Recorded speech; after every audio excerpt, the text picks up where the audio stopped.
Assalamualaikum warahmatullahi wabarakatuh. Nama saya Muhammad Akmal Reza bin Muhammad Sami. Bersama-sama rakan adik kumpulan saya yang namanya diringkaskan kepada Zubli, Adika, Aisyah, Aini dan Asifah akan membicarakan isu kemusnahan alam dan teori hubungan insan dan bencana alam. Sebagai pembentang pertama, saya akan memberikan sedikit pengenalan terhadap topik kami dan kemudian saya akan memberikan objektif kajian.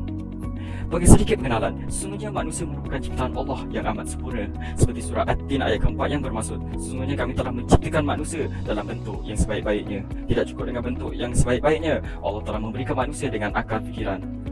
Selain daripada penciptaan manusia, Allah juga telah menciptakan alam sekitar seperti gunung ganang, bukit bakau, muara sungai, lautan dan langit yang terbentang luas. Dan dengan ciptaan ini, manusia telah memanfaatkannya. Seperti mana pada peradaban awal manusia, di mana manusia telah menggunakan gunung sebagai titik tunjuk berlayar, manakala muara sungai juga digunakan untuk agriculture, dan juga lautan yang menjadi sumber makanan manusia. Oleh itu, dengan banyaknya rahmat Allah, manusia perlulah bersyukur. Walau bagaimanapun, masih terdapat individu yang tidak bersyukur akan nikmat ini dan menzalimi alam sekitar. Baru-baru ini terdapat kes di mana pencemaran sungai, pembakaran hutan dan pembalakan haram semakin berleluasa. Walaupun manusia telah dilantik oleh Allah sebagai khalifah di muka bumi ini, dan Allah telah memerintahkan manusia untuk memakmurkan alam. Dalam topik ini, kami akan memfokuskan bencana alam manusia, iaitu pemanasan global. Jadi, apakah objektif dalam pembentangan ini? Objektif yang pertama ialah mengukur tahap kesedaran dan fahaman manusia dalam isu yang menyebabkan kemusnahan alam seperti pemanasan global. Kedua, meneliti isu pemanasan global dan mengenal pasti kesan dan faktornya. Ketiga, kami akan mengetengahkan usaha dalam menangani isu yang menyebabkan kemusnahan alam, iaitu pemanasan global. Seterusnya, pembentang kedua kami adalah Atika. Baiklah, nama saya Atika binti Halim dan saya akan menerangkan tentang kajian literatur kami. Kajian literatur kami terdiri daripada 7 kajian yang berkait dengan satu topik yang ingin kami fokuskan, iaitu sudut pandangan manusia terhadap isu pemanasan global. Rujukan melalui kajian-kajian literatur adalah daripada kajian-kajian tempatan dan juga kajian-kajian luar negara. Menurut Muhammad Azmi Abdul Rashid yang merupakan seorang penuntut sarjana muda ekonomi sumber alam, Pusat Pengajian Pembangunan Sosial dan Ekonomi di Universiti Malaysia Terengganu, saban hari masalah pemanasan global ini yang menyebabkan pelbagai isu kemusnahan alam semakin teruk. Jadi beliau menerangkan dalam artikel beliau bahawa keadaan ini adalah disebabkan oleh aktiviti manusia. Aktiviti manusia yang disebutkan adalah seperti pembangunan infrastruktur, perindustrian dan juga aktiviti pertanian. Masalah ini lagi dikeruhkan apabila sikap orang awam makin alpa dan kurang rasa tanggungjawab tentang dan juga kesedaran tentang isu penjagaan alam sekitar. Beliau juga menegaskan bahawa sudah tiba masanya untuk rakyat Malaysia meneliti dan mengambil berat tentang laporan perubahan iklim, kerana hal ini akan menyebabkan kita menanggung kerugian yang amat besar. Kajian ini telah membuka mata kami bahawa rakyat di Malaysia sendiri lalai dengan tanggungjawab untuk menjaga bumi ini. Kajian seterusnya adalah oleh Maurice Lyman, Do Yuno, Kim Ji-yoon dan Ju Ke-jia. Mendapati dalam kajian mereka, peningkatan dalam penggunaan rakam sosial memberi penyelidik peluang yang besar untuk mengkaji perubahan dan pendapat dan sentimen orang awam terhadap isu yang membawa kesan yang besar terhadap orang ramai. Dengan menggunakan analisis trend dan sentimen, para penyelidik dapat mengenal pasti perubahan pada persepsi masyarakat yang dapat digunakan untuk meningkatkan kesedaran sosial terhadap sesuatu isu tertentu. Kajian yang telah dilakukan oleh mereka adalah menilai corak jumlah sarian relatif, iaitu RSV, untuk pemanasan global dan juga perubahan iklim, agar dapat mengetahui tentang pengetahuan dan kesedaran masyarakat mengenai istilah-istilah ini. Dari kajian tersebut, para penyelidik dapat melihat sentimen yang berkaitan dengan istilah ini di rangkaian media sosial. Didapati bahawa terdapat hubungan antara kesedaran isu dan jumlah perhatian yang dihasilkan berkenaan dengan isu tersebut. Tambahan pula, pendorong utama peningkatan kesedaran tentang isu itu seperti pemanasan global adalah dengan meningkatkan publicity tentang isu tersebut. Tidak kiralah sama ada dari sudut positif atau negatif. Oleh itu, mempunyai kesedaran atau pengetahuan mengenai satu topik tersebut sangat berkait rapat dengan pendedahan di sosial media. Jadi sehubungan dengan itu, kajian ini menyedarkan kami peranan besar yang dimainkan oleh media sosial bagi meningkatkan isu pemanasan global kepada orang awam. Jadi seterusnya, menurut Richard J. Ward and Fisher dan Robert E. O'Connor, walaupun pemanasan global menimbulkan kebimbangan pada seluruh dunia, namun hal ini tidak dianggap sebagai masalah front burner. Kebimbangan terhadap isu pemanasan global ini paling tinggi di Kanada, sebahagian besar Eropah dan juga di Amerika Selatan. Data dari kajian dilakukan secara global menunjukkan sokongan yang besar terhadap pengorbanan ekonomi untuk mengatasi masalah persekitaran termasuk pemanasan global. Data dari negara penyelidik sendiri iaitu dia syarikat menyokong tetapi menyifatkan bahawa pemanasan global ni bukanlah masalah yang penting. Selain itu, kajian tersebut turut mendapati penduduk di seluruh dunia akan menyokong inisiatif bagi membantu perubahan iklim global hanya jika ini tidak menyusahkan mereka ke tahap yang luar biasa. Tetapi mereka juga tidak mahu untuk mengubah gaya hidup mereka secara sukarela. Daripada kajian ini kami dapat lihat bahawa walaupun wujudnya kesedaran dalam kalangan masyarakat, ramai yang tidak mengambil serius akan hal pemanasan global dan tidak mahu mengambil inisiatif bagi memanteras pemanasan global jika perkara itu menyusahkan mereka. Kajian seterusnya adalah kajian daripada Kantana Chokrian Sukchai dan Ritendra Tamang. Mereka menjalankan kajian dengan meneliti pendedahan media Thailand terhadap maklumat media mengenai pemanasan global, hubungan antara pendedahan maklumat pemanasan global dan kesedaran pemanasan global, serta hubungan antara aktiviti kesedaran dan gaya hidup yang menyumbang kepada pemanasan global. Jadi, 8 pemuda Thailand memberikan maklumat yang digunakan untuk membina soal selidik yang diberikan kepada 2,500 pemuda di Thailand. Wawancara secara mendalam dengan ahli akademik dan pakar komunikasi masa juga dilakukan. Kajian ini dilakukan dari awal tahun 2008 sehingga pertengahan 2009 di pelbagai kawasan di Thailand. Analisis tindak balas soalan selidik menunjukkan bahawa sebahagian besar belia di Thailand dalam kajian ini memperoleh maklumat mengenai pemanasan global terutamanya dari televisyen. Namun, selalunya mereka tidak memahami maklumat tersebut. Kajian ini telah menyedarkan kami bahawa medium televisyen juga boleh menjadi salah satu saluran yang dapat menyebarkan maklumat tentang isu pemanasan global. Kajian seterusnya, Afnan Mahmud Fridge, Tahani Hussein dan Iman Ali Salman telah menjalankan satu kajian di universiti mereka. Kajian ini dirancang untuk mengkaji kesedaran mengenai pemanasan global dalam kalangan pelajar Kolej Sains di Universiti Bahrain. Sebanyak 143 pelajar sains dikaji dengan menggunakan borang soal selidik yang merangkumi 3 aspek pemanasan global termasuk sebab, impak dan juga penyelesaian. Hasil kajian menunjukkan bahawa pelajar biologi tahun keempat adalah yang paling berpengetahuan suatu fakta yang dapat dikaitkan dengan kurikulum akademik mereka. Oleh itu, kajian mereka mengesyorkan supaya konsep persekitaran digabungkan dengan kurikulum universiti bagi semua pelajar tanpa mengira pengkhususan akademik mereka untuk meningkatkan kesedaran terhadap alam sekitar. Kajian ini menunjukkan kepada kami bahawa tahap kesedaran yang tinggi tentang pemanasan global wujud pada mereka yang mempelajarinya di peringkat akademik. Saya Zulik Zairi Mazudi dan saya akan menerangkan mengenai metodologi kajian. Kami telah menggunakan kedua-dua teknik metodologi kajian iaitu secara kualitatif dan kuantitatif. Dan dalam menggunakan teknik-teknik kajian ini, kami telah mengaplikasikan 4 teknik spesifik iaitu yang pertama iaitu teknik soal selidik. Dalam soal selidik, kami telah menggunakan Google Form dalam talian secara dalam talian kerana pandemik COVID-19 yang melanda Malaysia. Kami telah mendapatkan seramai 177 responden untuk menjawab soal selidik ini dan kami telah analisiskan segala yang telah dikumpulkan.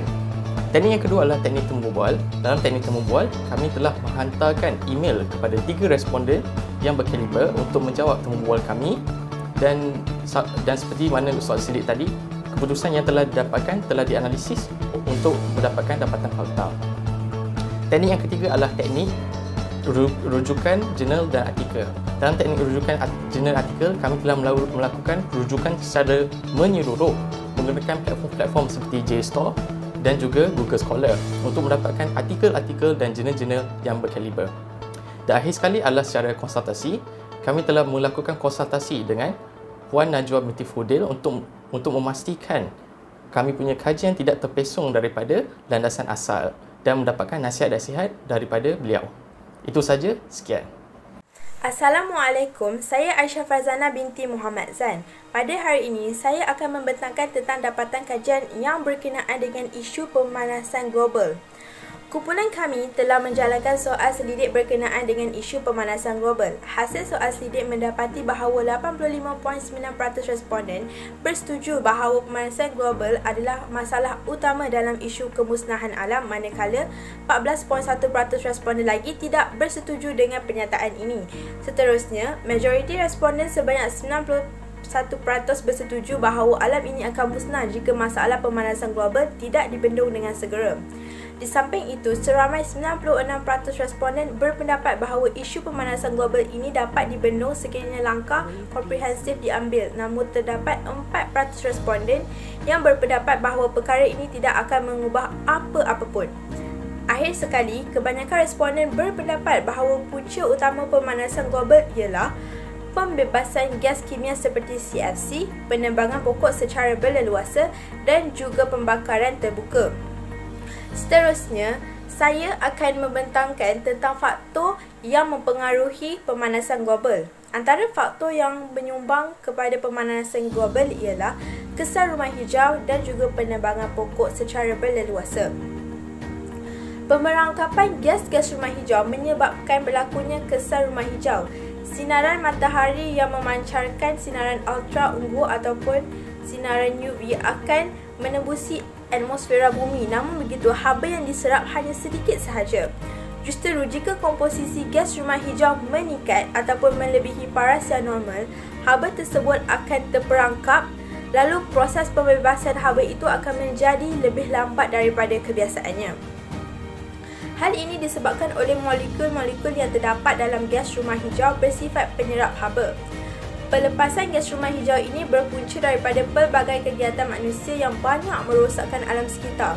Kesan rumah hijau boleh berlaku secara semula jadi seperti pembebasan gas-gas sulfur dan karbon berpunca daripada letusan gunung berapi. Selain itu, penebangan pokok juga banyak menyumbang kepada pemanasan global. Berdasarkan penyelidikan, hutan hujan tropika memainkan peranan yang penting dalam mengawal kitaran karbon global.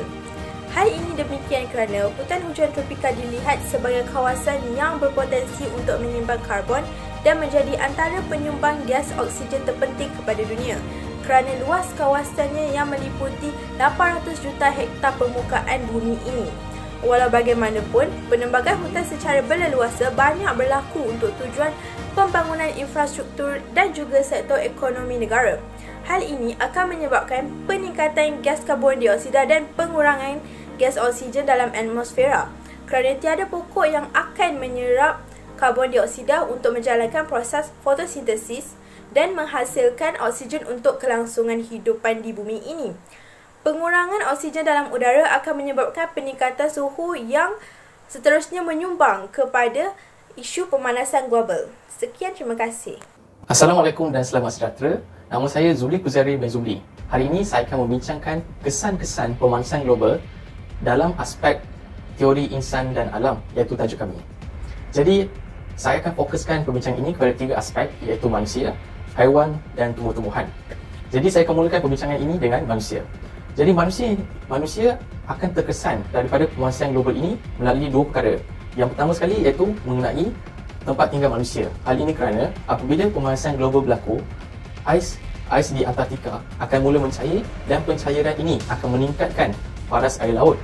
Berdasarkan kajian yang dilakukan oleh Shafter 2015, beliau mengatakan bahawa pulau-pulau di India dan juga di Lautan Pasifik bakal tenggelam selamanya jika lautan mula meningkat sebanyak 3.19 mm setiap tahun. Jadi, jika pemanasan global terus berlaku, kadar paras air laut akan terus meningkat dan juga tempat tinggal manusia akan tenggelam di dalam laut. Yang kedua, mengenai kesihatan manusia. Kesihatan manusia juga akan tergugat apabila pemanasan global ini berleluasa. Hal ini boleh dihaskan kepada 2 perkara, iaitu tekanan darah tinggi dan juga masalah batu karang. Jadi yang pertamanya mengenai tekanan darah tinggi. Tekanan darah tinggi akan meningkat disebabkan oleh pemanasan global ini yang menyebabkan stres kepada seseorang. Dan stres ini menyebabkan tekanan darah tinggi, tekanan darah mula meningkat tinggi. Untuk masalah buah pinggang pula ataupun batu karang, ini berlaku kerana apabila suhu terlalu panas, manusia akan mengalami dehidrasi. Jadi dehidrasi ini akan menyebabkan seseorang itu kekurangan air dalam badan dan menyebabkan pembentukan batu karang di dalam buah pinggang manusia.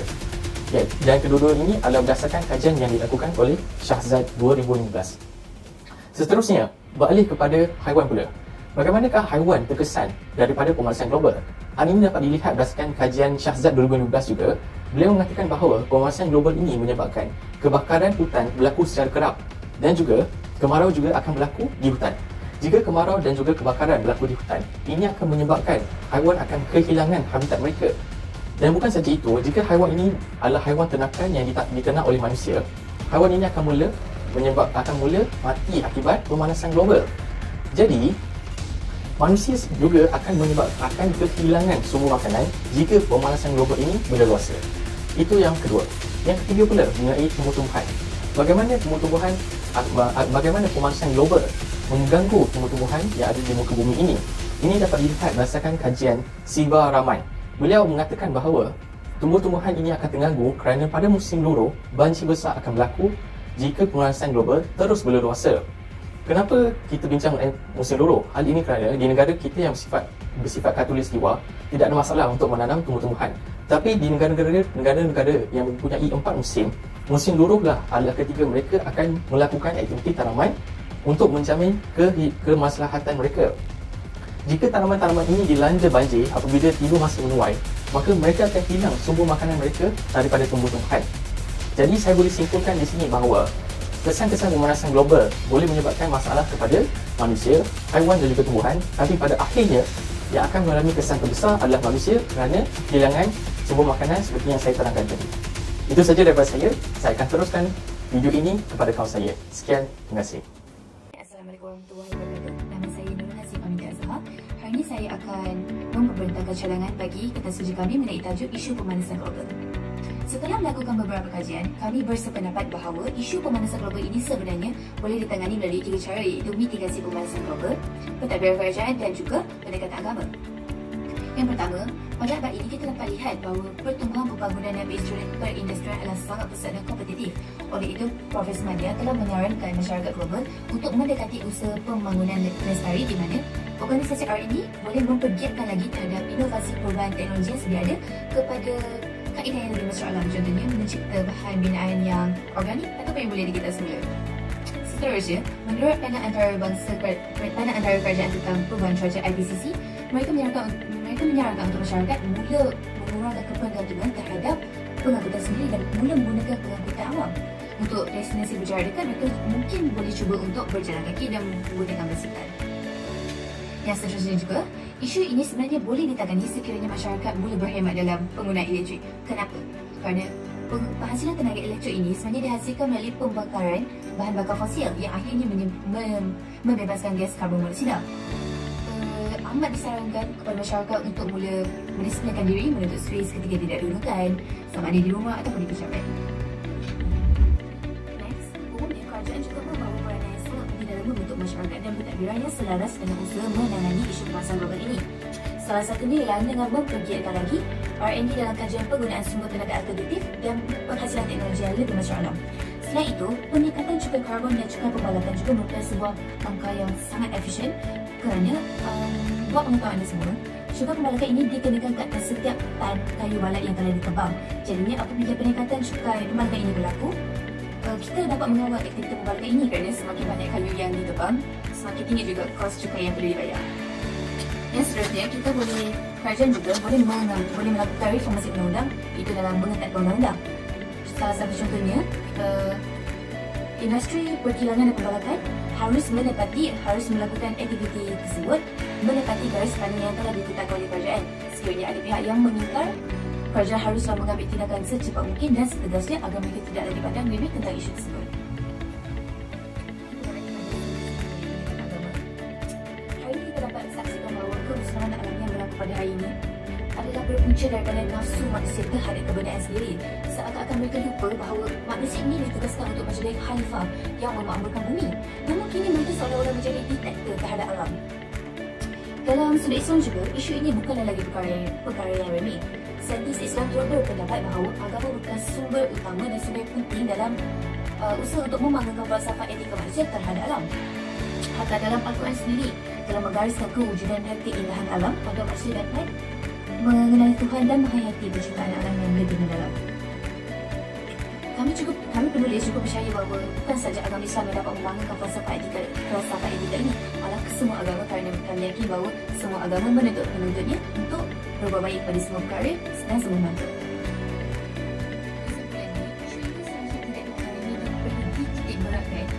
Semua pihak kerana kita bersegar bahawa kerusakan hari ini adalah berlaku kerana nafsu kita sendiri. Oleh itu, apabila sesuatu perkara berlaku daripada kita haruslah mengambil tanggungjawab tersebut untuk menangani masalah ini. Sekian, terima kasih.